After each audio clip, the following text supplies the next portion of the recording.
Assalamualaikum warahmatullahi wabarakatuh. Di sini saya akan menjelaskan materi tentang pencatatan akuntansi deposito yang dibimbing oleh Bu Arista Purwatari Sawitri SEMA. Sebelumnya perkenalkan nama kelompok saya. 1. Mutiara Inka Familia, 2. Ayuni Velia Hapsari, 3. Zulfa Vindi Devitri.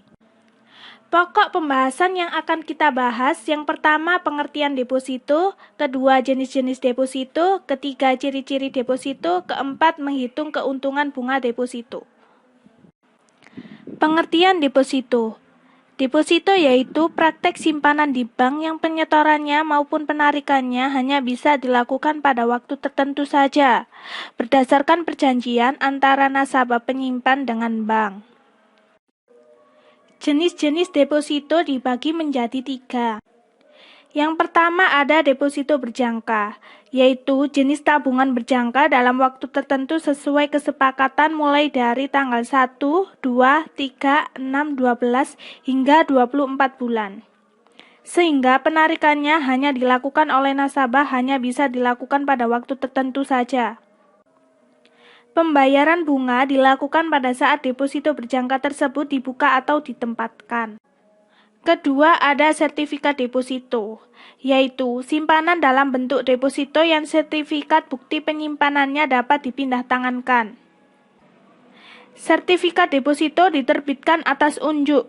Terdapat beberapa pilihan nominal dalam sertifikat deposito tersebut. Ketiga, ada deposito on call. Merupakan jenis deposito yang pencairannya hanya dengan pemberitahuan sebelumnya atau 2 hari sebelum pencairan. Deposito jenis ini memiliki jangka waktu 7 sampai dengan 30 hari. Selanjutnya ada ciri-ciri dari deposito. Yang pertama yaitu minimal setoran. Pertama, pada umumnya ketika Anda membuka rekening di bank, maka ada batasan setoran minimal yang harus dibayar pertama kali. Begitu juga dengan deposito, ada setoran minimal yang harus dibayarkan. Perbedaan dengan tabungan biasa, deposito mensyaratkan setoran minimal berkisar 5 juta. Akan tetapi setiap bank mempunyai kebijakan masing-masing. Yang kedua, ada jangka waktu simpanan. Seperti yang telah diuraikan di awal tadi, deposito memiliki jangka waktu simpanan dan simpanan tidak bisa diambil sebelum jangka waktu tersebut. Biasanya nasabah akan diberikan beberapa opsi untuk jangka waktu ini dimulai dari 1, 3, 6, 12, atau 24 bulan. Mengenai jangka waktu ini sangat penting untuk diperhatikan karena ini akan menentukan bagaimana Anda menggunakan simpanan tersebut. Misalnya, ketika Anda memfungsikan simpanan deposito ini sebagai dana darurat, maka Anda jangan memilih jangka waktu 24 bulan. Karena bila sewaktu-waktu Anda membutuhkan akan sulit untuk mengambil simpanan tersebut atau ada biaya penalti. Maka dari itu jika simpanan deposito ini Anda fungsikan sebagai dana darurat, maka pilihan jangka waktu yang paling pendek, misalnya 1 bulan. Deposito ini sangat cocok bagi Anda yang kesulitan untuk menabung. Dengan memanfaatkan deposito, maka Anda akan kesulitan jika ingin boros. Karena ada aturan jangka waktu tersebut dan tidak bisa mengambil simpanan seenaknya. Yang ketiga yaitu pencairan dana. Berhubungan dengan jangka waktu tersebut, seperti yang dijelaskan di atas, pencairan dana deposito tidak bisa sembarangan seperti tabungan. Setelah Anda menentukan atas pilihan jangka waktu yang telah ditawarkan, maka pencairan dana deposito harus sesuai dengan jangka waktu tersebut. Kalau tidak, Anda akan dikenakan sejumlah denda penalti yang membuat keuntungan menjadi tidak maksimal. Yang keempat, ada bunga deposito. Seperti yang telah dijelaskan sebelumnya, bahwa bunga deposito relatif lebih tinggi dibandingkan tabungan.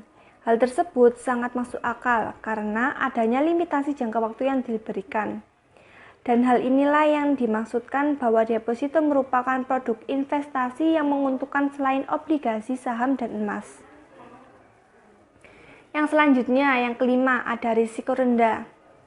Deposito dikatakan menjadi produk simpanan yang memiliki risiko rendah karena deposito memiliki jaminan LPS dengan syarat tertentu. dan bank yang Anda pilih merupakan bank yang tercatat sebagai anggota LPS. Jaminan dari LPS tersebut berlaku jika deposito yang dijaminkan kurang dari 2 miliar dan suku bunganya minimal 7,5%. Oleh karena itu, jika Anda mempunyai deposito yang nilainya lebih dari 2 miliar atau bunganya melewati persentase, maka LPS tidak akan menjamin dana deposito milik Anda. Yang keenam, ada deposito sebagai jaminan. Mungkin untuk poin yang ini banyak orang yang belum mengetahui. Ya, deposito ternyata tergolong dalam salah satu aset yang bisa jadi jaminan untuk pinjaman ke bank.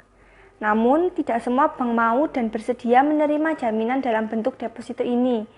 Meskipun demikian, jaminan deposito ini bisa menjadi relatif jaminan selain aset yang bisa kita ketahui seperti tanah atau rumah. Yang ketujuh, ada produk kena pajak. Deposito ini merupakan produk kena pajak. Jadi, keuntungan yang Anda terima terlebih dahulu harus berurusan dengan potongan pajak yang besarnya sampai 20%. Meskipun begitu, masih ada 80% keuntungan yang bisa Anda terima. Menghitung keuntungan bunga deposito.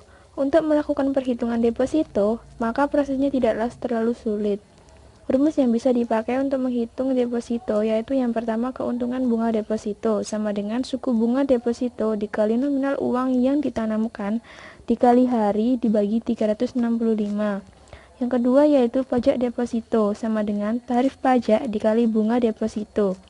Yang ketiga, pengembalian deposito sama dengan nominal investasi ditambah bunga deposito dikurangi pajak. Contoh perhitungan keuntungan bunga deposito, yaitu Pak John ingin mendepositokan uang sebesar 100 juta dengan jangka waktu 12 bulan dengan ketentuan bahwa bunga yang ditetapkan adalah 5%, serta pajak sebesar 20%. Perhitungannya seperti ini. Yang pertama yaitu keuntungan bunga deposito.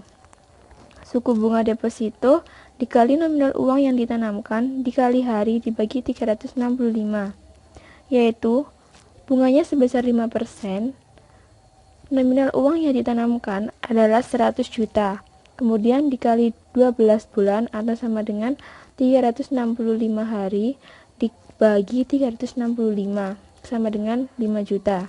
Yang kedua yaitu pajak deposito sama dengan tarif pajak dikali dengan bunga deposito.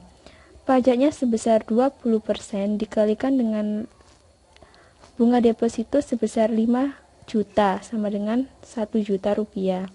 Yang ketiga yaitu pengembalian deposito sama dengan nominal investasi ditambah bunga dikurangi pajak sama dengan nominalnya yaitu 100 juta ditambah bunga deposito sebesar 5 juta dikurangi pajak deposito sebesar 1 juta sama dengan 104 juta rupiah. Sekian penjelasan materi dari pencatatan akuntansi deposito. Mohon maaf jika ada salah kata. Wassalamualaikum warahmatullahi wabarakatuh.